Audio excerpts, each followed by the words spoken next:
Christ's letters. Continuation of letter 3.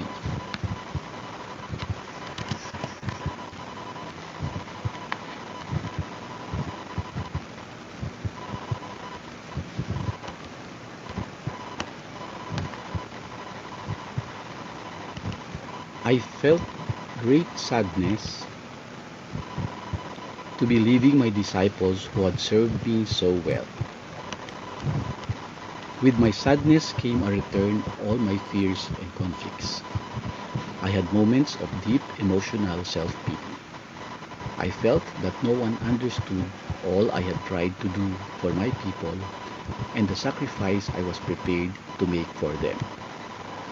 John was giving a vivid account of the story of the Israelites last night in Egypt before they escaped into the desert.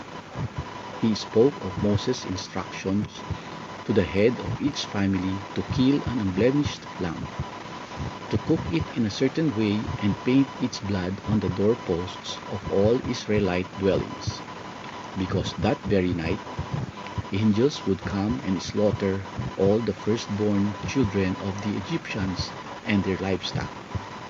With great relish, he recalled the outcry made by the Egyptians when they woke to find the bloodied firstborn in every home. None was spared. It was the kind of horrible story I rejected as having any value for anyone seeking higher spiritual truth. I wondered how much my disciples had really understood when I spoke of their Heavenly Father and His love for all mankind. How could they relish the thought of angels killing the Egyptian firstborn when I had clearly told them that God, the Father, was love? But the Jews had always been preoccupied with the shedding of blood to atone for their sins. Even Abraham, the founder of the Israelite nation, had been convinced he should take his only son into the desert and kill and offer him as a sacrifice to God, a pagan and revolting thought. I thought of the animal sacrifices in the temple. Loving all the wild things of creation as I did, the practice was an abomination to me. I now I was and now I was about to be put to death because I had dared to speak the words of truth. And when I considered how little I had achieved in passing on my knowledge, I wondered why I had been sent on such a mission. I felt a momentary spasm of resentment and anger, interthreading my usual feelings of love for these men. With some cynicism, I wondered what effective token of remembrance I could leave with them, to bring back to their minds all my teachings when I was no longer with them. If they could so swiftly forget all my teachings on the Father's love and enjoy the horrible story of the Passover, whilst I was still in the room with them, how much could they remember when I had died as a felon on the cross, the most despicable of deaths? Then it came to me that since they were so moved by the shedding of blood, I would give them blood to remember me by. With these ironical reflections, I took up a loaf of bread, broke it and passed it to my disciples and told them to eat it. I likened the brokenness of the bread to the future brokenness of my body and asked them to repeat this breaking of bread and distribution as a means of remembering the sacrifice of my body to bring them the truth about God and the truth about life, the truth about love. Realizing I was in a strange mood, they stopped eating, listened, took the bread, and ate it silently.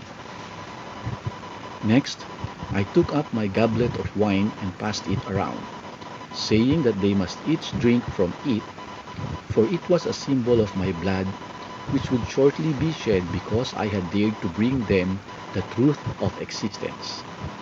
I saw that the edge in my voice had reached some of them. Soberly, Each one took a sip and then passed the goblet to his neighbor.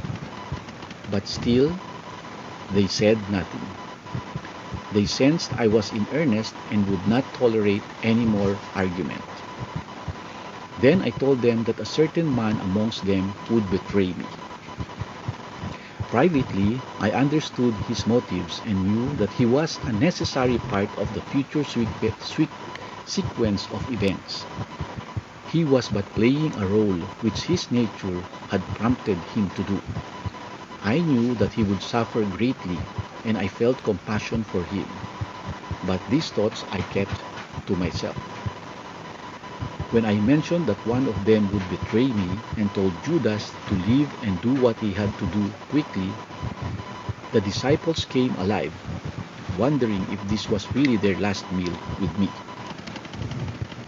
Now there was a great deal of emotional distress, questions, even recriminations for having led them into such a trap.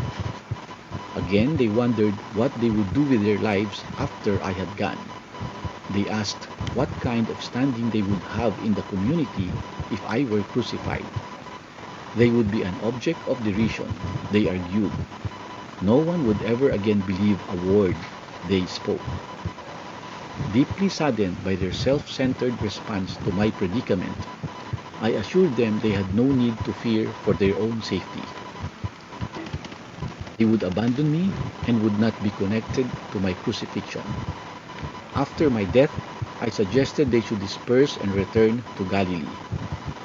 This touched Peter deeply, and he reacted, vehemently denying that he would ever abandon me. But of course he did. All the love that I felt for my fellow men, all that I had longed to accomplish for them in this moment of my own need, is still met with blank non-comprehension, even resistance. Their only concern was what would happen to them. There was no word of kindness, offering of help, anguish for my future ordeal. How hard was the human heart, I thought. How many weary centuries would pass before mankind would be able to move beyond their own hurt and pain to feel even a glimmer of love and compassion for other unfortunates in a worse situation than themselves. And so, although deeply disappointed, even hurt by their selfish reactions, I also understood them and attempted to give my disciples courage to face the future and assure them that I would always be with them, even when I was hidden from their sight. The work I had started would be promoted from the life beyond. I would not leave them alone. They would know and feel my presence, and this would be a comfort to them. I told them to cling to their memories of my time with them. I warned that there would be many who would continue in the knowledge I had given them, but there would be outsiders who would seek to add the voice of tradition and reason to my teachings. My words would be so distorted that, eventually, they would no longer reveal the original truth I had brought the world. When I told them that this would happen, they were upset, even panic-stricken. I was relieved to see that my teachings had not been in vain. After all, they had not entered totally deaf ears. They asked me to tell them more, but I raised my hands and said that that was all I could say. At this point, I felt I had said all I ever wanted to say whilst on earth, that my speech with men had been accomplished. All I greatly, deeply desired was to retreat into silence and find peace and comfort in my contact with the Father. We left the supper room and walked to the Mount of Olives, but the mood of my disciples was one of inner conflict, fear, and doubt.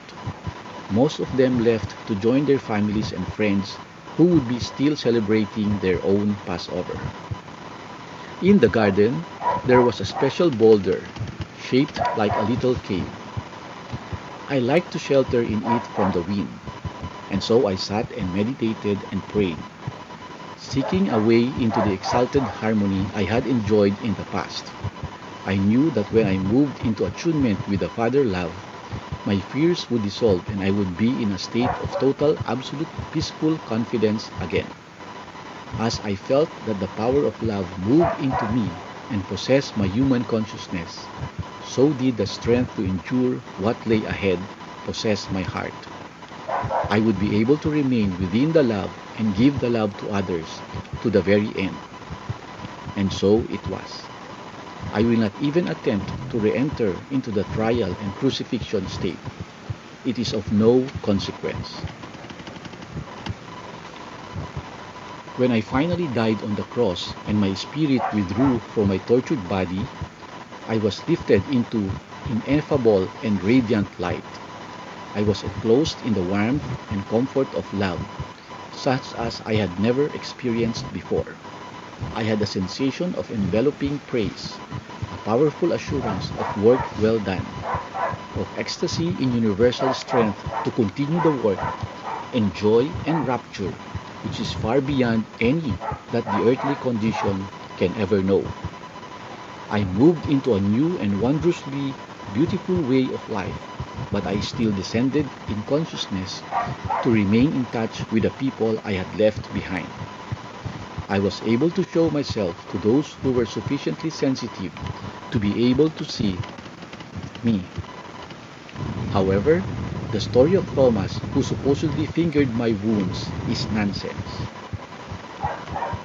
My disciples did not know that I had secretly arranged with Joseph of Arimathea to take my body to his own unused tomb after my death, where he would anoint it according to custom before the sun set. Then, when darkness had fallen and the Sabbath was being observed by everyone in Jerusalem, assisted by two mounted trustworthy servants, he would take my body secretly during the night and by out-of-sight tracks during the day to a mountainside outside Nazareth in Galilee. There, further assisted by my family, if he followed my directions, he would find a small, hidden cave which had given me shelter from storms and a refuge from people when I was young, unhappy and rebellious, and at odds with the world. Joseph promised to find the cave from a map I had given him and to leave me there after further embalming. He would build up the small entrance to thoroughly block it from intruders. There my body has rested, free from molestation. It has been said of me that my body rose from the dead. What an absurdity conjured up by earthly minds, which were at a loss to satisfactorily explain my death as a felon on a cross. What need would I have of an earthly body to continue existence in the next dimension? How could such a ridiculous myth persist even in the 21st century? It has been a measure of the lack of understanding of Christians that they have blindly accepted such a dogma to this very time. Think about this carefully. Having been released from an earthly body and after my experience of the ecstasy and glorious rapture of passing into a higher dimension of universal consciousness, why would I want to return to the earthly dimension to enter my body again? Of what use would it be to me in your world or in mine? Whilst the physical substance of my body might be spiritualized when perfectly attuned to the Father love consciousness, whilst I still lived on earth, would not my body be an encumbrance and a deterrent to my subsequent journeys within the highest spiritual kingdoms? Visible things are but a manifestation of specific frequencies of vibration in consciousness which produces a shimmer of motes or particles giving an appearance of solid matter. Each visible substance possesses its own unique vibrational frequency. A change in the rate of vibration produces a change in the appearance of matter. As consciousness energies change, so do the appearance of matter change. That's it for today. Thank you. I love you. God bless you. See you tomorrow. Bye.